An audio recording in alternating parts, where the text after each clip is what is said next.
Hello, ABC families, teachers, staff, and community.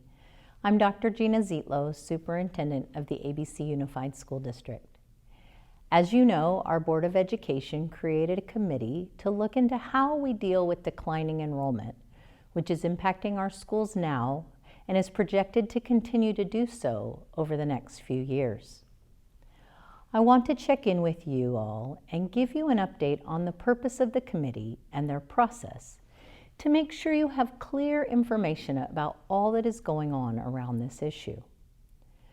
When a school district begins to experience significant decline in enrollment, as we have here in ABC, part of the board's responsibility is to look ahead to the future of the district and make sure that we are using our resources in the best possible way for students' academic progress and learning opportunities.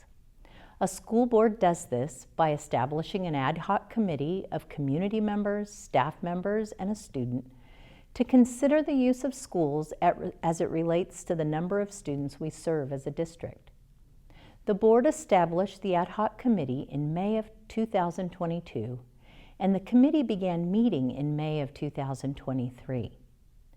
The committee has looked at many data points from current and projected enrollment to school capacities and much more. Last December, using this data, the committee selected 6 elementary schools to study more closely. Those schools are Aloha, Ferguson, Hawaiian, Juarez, Kennedy, and Willow. Someone asked me earlier this week why we are closing 6 schools. The fact is we are not.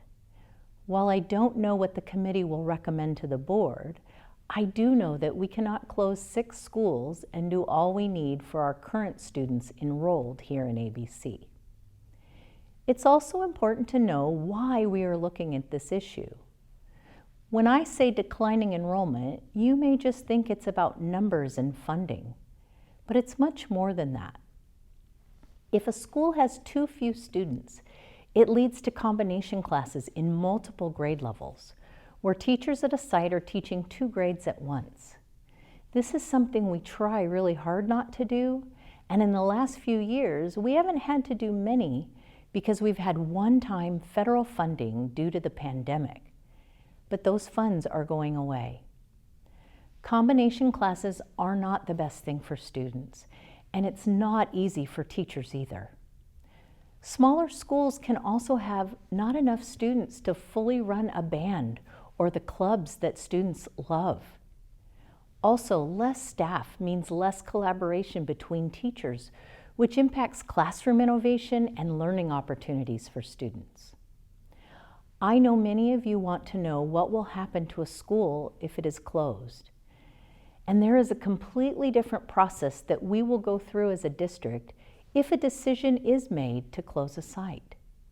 The district has to follow education code and state law for both the current process of looking at consolidation and the process of what we would do with a site should one be closed. What I do know is that no permanent staff member will lose their job if a decision is made to consolidate schools. I also know that no student will lose the services they receive. If a student receives special education services, those services are provided at any school the student attends. Staff and programs follow the students, not a school. As the committee continues to dig deeper into this data around the 6 schools, they definitely need to hear from you.